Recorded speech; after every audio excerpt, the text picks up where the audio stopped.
The thought of it was so simple and yet so dumb. There had been news reports of a man in violet suits killing people. However, I thought it would pass because the reports had been all over the country. There were some in Georgia, some in Seattle, 2 in Wichita, and the most recent one was in a small town in South Dakota. I thought it was just of random murders where people just said it was violet suits to make it seem like a serial killer. And they were only days apart, meaning this dude must be the fastest man alive.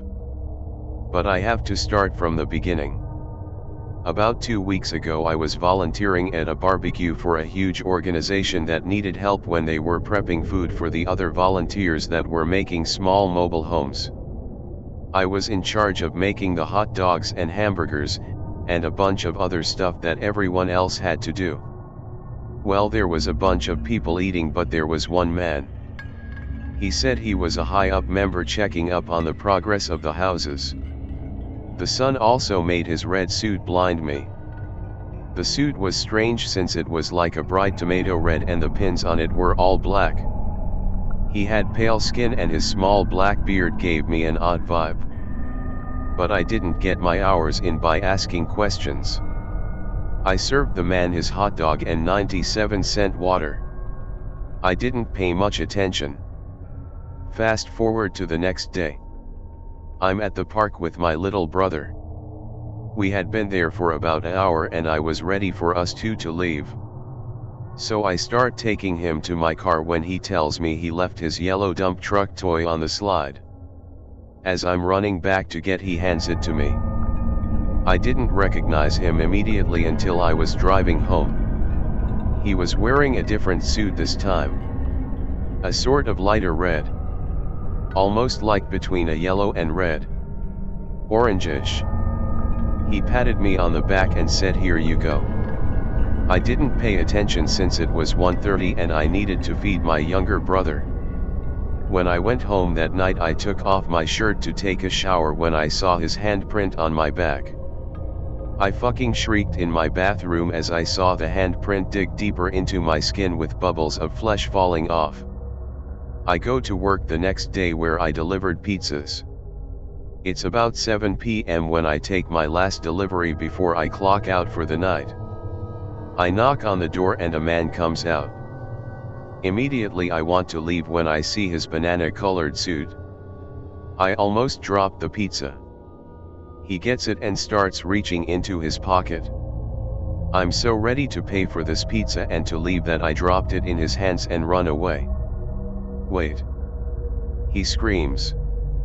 As I speed down the road and back onto the highway from his house that I almost crash when I see him in the back seat. In his now lime green suit with his black teeth smiling at me. And I almost crash into another car when he lunges into the front seat to me. I am now on edge to the point where I don't want to do anything. I'm on the verge of losing my mind as I start to think I'm gonna die. About a day later I start to calm down when 3 marks on my chest start burning to the point where I actually thought I was gonna die. Around the same time my teeth start to darken. This is when I finally started to accept it. I'm gonna die. The police can't do anything and paramedics will probably think I'm doing it to myself. My brain feels like it is melting. I stood in my room just waiting for him to kill me. But all of a sudden my friend started texting me. She was thanking me for showing her the volunteer event. She needed to get some community service hours done and she was going on to thank me so much. She asks if we can FaceTime. And right now I need to hear a nice voice. We talk for about 10 minutes before I see him.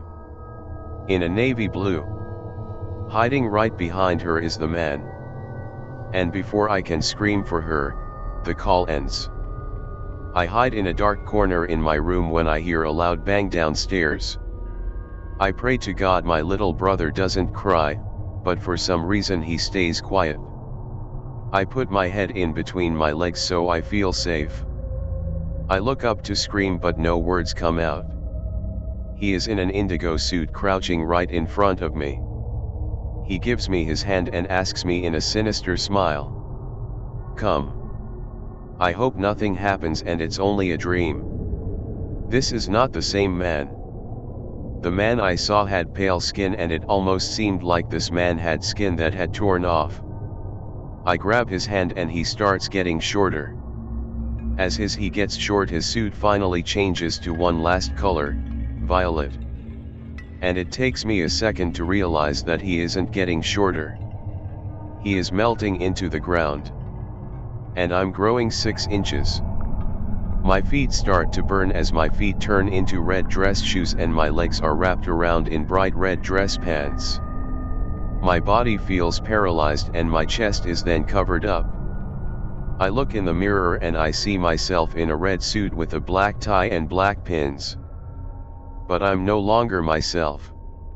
My teeth are all black. And my skin is as pale as can be.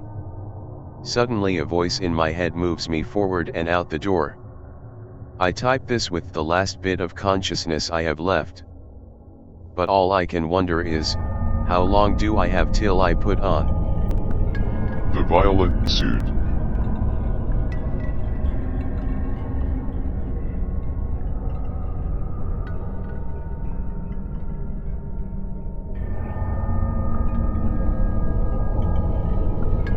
Ever since the virus happened, I've been needing a new job. So I'd been searching and I thought everything was a dead end. However, there was one job opening. It was $13 an hour and would be from 10 p.m. to 8 a.m. I thought the hours were weird, but I would have the excuse to sleep all day. About a day later I was hired on the spot and the next day was my first day. The assistant manager was supposed to go over things, but when I arrived she barely said anything to me and if anything was focused on getting out. She said good luck and told me how I really just needed to clean and one of the drivers would show how to dispatch them. She then left. The cleaning was pretty easy and the drivers showed me and I had everything done by 11 p.m. I was goofing on my phone when I got a text message from my manager. She asked me, "Hey, have you looked at the list, using a fake name, Alex gave you?" I replied no and she told me that I needed to read it now. I didn't want to get off to a bad start so I immediately started reading. I thought it was a prank almost, but as I kept reading I realized that they were not messing with me. This is what it said. "Welcome to your new job. Now everyone is a little bit nervous at first. However, if done correctly, we believe that you will enjoy your time and stay with us for many years to come. The following list of rules are meant to be followed to a T. These are not optional whatsoever. At exactly 11:10 p.m. lights will flicker and one light above you will go out. Close your eyes and do not move. No matter any snarling noises you hear. No matter where you are in the restaurant, you will not be able to hide. 20 minutes later there will be a bang on the back door. Ask them what they need. If they tell you they need the blue sky, then let them in and don't look at them. Anything else said and you ignore them. A lit boy will be at the front door and will ask you to be let in. Only say that they are on the other side. And don't say anything else. He will go away shortly. At 12 a.m. a creature covered in fur, blood, and scratches will stare at you. Stare back. If in 1 minute it does nothing, you can leave. If it rushes at the door, then hold the door towards you. For 1 minute. Do not let go. If you do, you are at the mercy of it. At 12:30 a.m. a man will appear. It will be random. However, his voice is loud. No matter what he asks, always say, "I cannot see you." He will leave after 5 or 6 questions. At 12:45 a.m. the power will go out.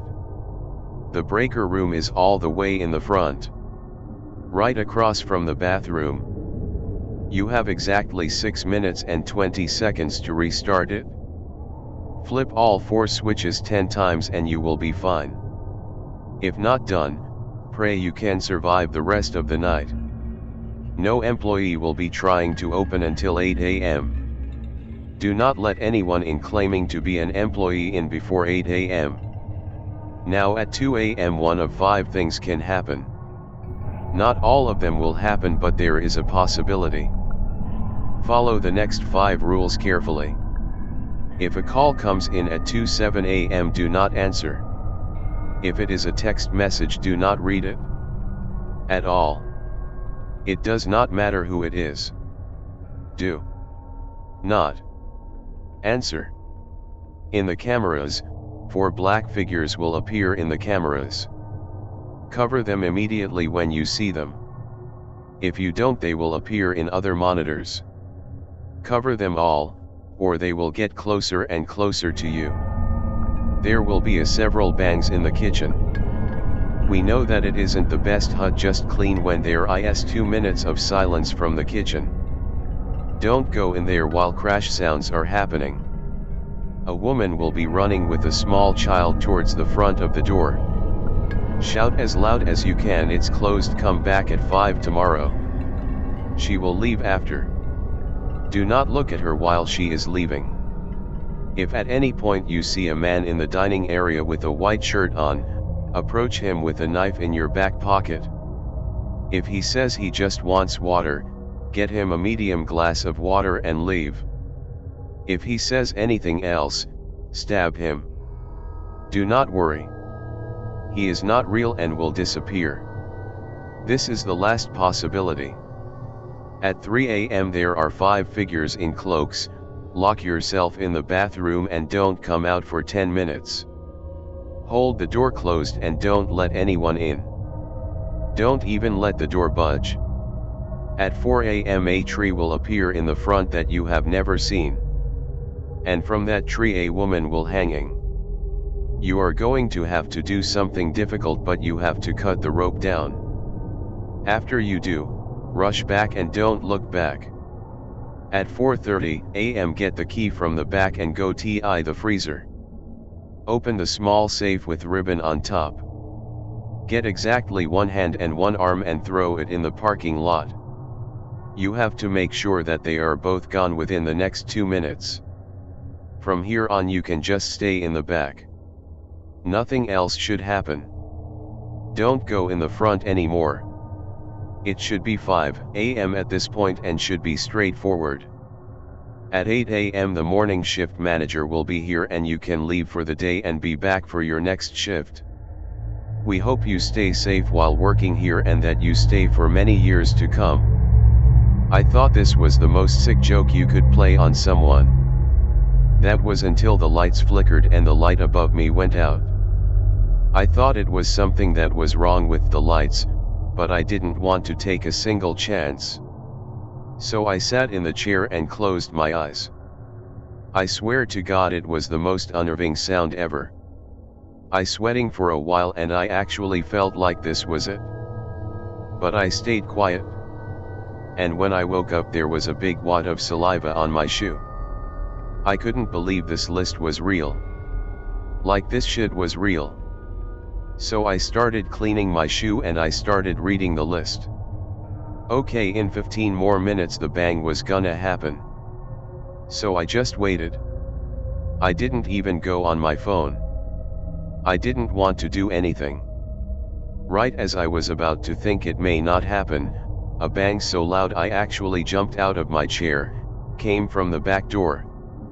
I told myself to stay cool. I got this. Hey what do you need? Like a full 10 seconds went by before there was a response. I just left something in the dining room, I will be out in 2 minutes. I just sat back down and put in my earbuds in full blast. I was scared because I could still hear banging going on for 4 minutes. The need to pass out had never overcame me so badly before. Hello, a voice from the front said. It was weak but almost like shouting. I knew what to do and it was simple. The little boy was standing there. However, when I told him that they are on the other side, he started crying. I didn't know what to do. So I just went to the back and ignored it. When I came back, he was gone. So about 10 minutes passed before I went cold. I realized what the next rule. And I didn't want to do it. So I start walking up slowly. And I look at my watch and it reads 11:55 p.m. I looked at the register for what looked like an eternity. Then finally I heard a similar snarling. The creature stared at me. Fear that I never experienced before overcame me. He looked like a mix between a wolf and an alien. I stared and started counting. 1, 15, 30, he still wasn't doing anything. And then he lunged when I was at 54. I ran as fast as I could to the door and held it as tight as I could. I didn't let go. Seconds had never seemed longer. But finally 1 minute passed. And it ran away quickly into the bushes right next to the restaurant. I couldn't do this. I was barely halfway through the night. I could not do this. But I didn't have a choice. I couldn't leave early. For all I knew, there was probably some creature that would tear me up before I got onto the road. As I felt like I could doze off a while earlier, sudden I heard footsteps. The man was in a yellow suit and had a black beard. And he had a mask on covering half of his face. Who the hell are you? I was seriously choking on my words. I couldn't remember. But it came back to me. I cannot see you. He took a step back. Do you work here? I cannot see you. About 10 seconds went by. Would you like to see what is under my mask? Again I repeated, I cannot see you. I was surprised. Because his final question was, will I be able to see you again tomorrow? I wanted to tell him to go away. But I said in a whisper, I cannot see you. He turned and walked, and I almost freaked out when he disappeared into the wall. I had to prepare. And then I remembered the next rule. I had to restart the power. I was waiting around, but then I realized I could just stay in the breaker room. But as I was realizing my genius idea, the power went out. And it was pitch black. I could not see anything. But I looked at my phone. I had 6 minutes and 20 seconds. I started breaking stuff as I maneuvering around stuff. I finally got to the breaker room, but I only had 3 minutes left. I started flipping as fast as I could. I had gotten through the first 8. And 9th I started but got stuck. I started trying to shove it and I had 30 seconds left. I started doing the 9th and 10th at the same time. The 10th was fine and I thought I had the 9th down. But when I went back into the dining room, the lights weren't on. Because the power was off and I was out of time. I didn't know what I was going to do. I was out of time. However, it had a delayed switch and the lights came back on. I had almost died. I took a look back at the list. Luckily no one had tried to get back in the restaurant. I was fine. But I remembered the 5 possibilities. I wanted the phone one. I just wanted to ignore a message. But then I saw him. He was in a white shirt. And I grabbed the knife in the bottom desk. The manager told me that in my interview. Thought it was weird, but I never knew I would need it. I have been standing here not knowing what to do. I don't want to kill this guy. But is he really not real? I don't know what to do. He's staring at me. And just yelled that he needed some breadsticks. Well, there is no doubt. I have to stab him.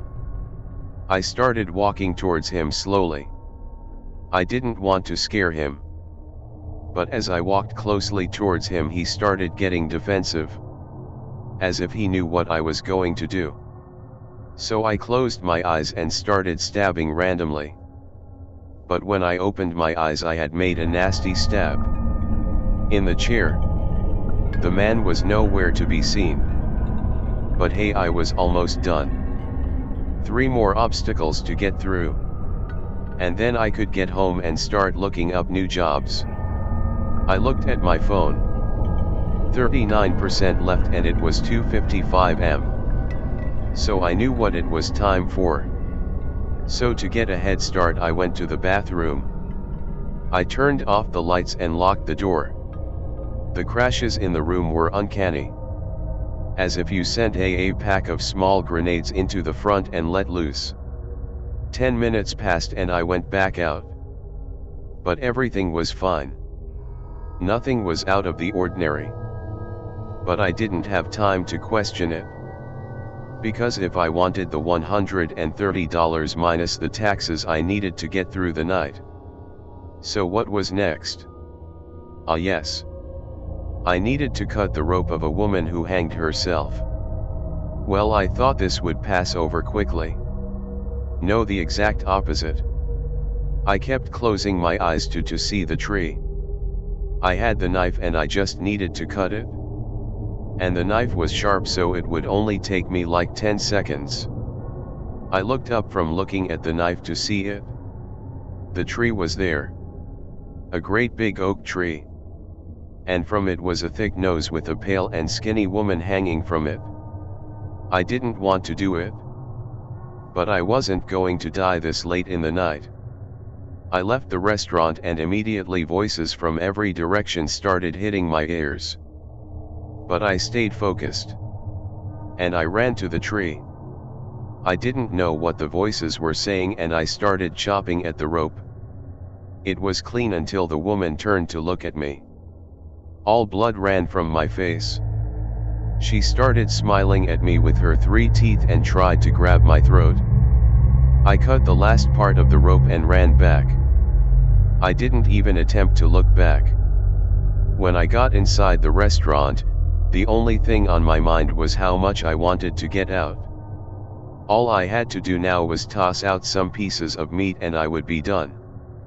And back on job websites wondering if I could find a job where I didn't have to stab figures of my imagination or say dumb shit people with masks who didn't exist.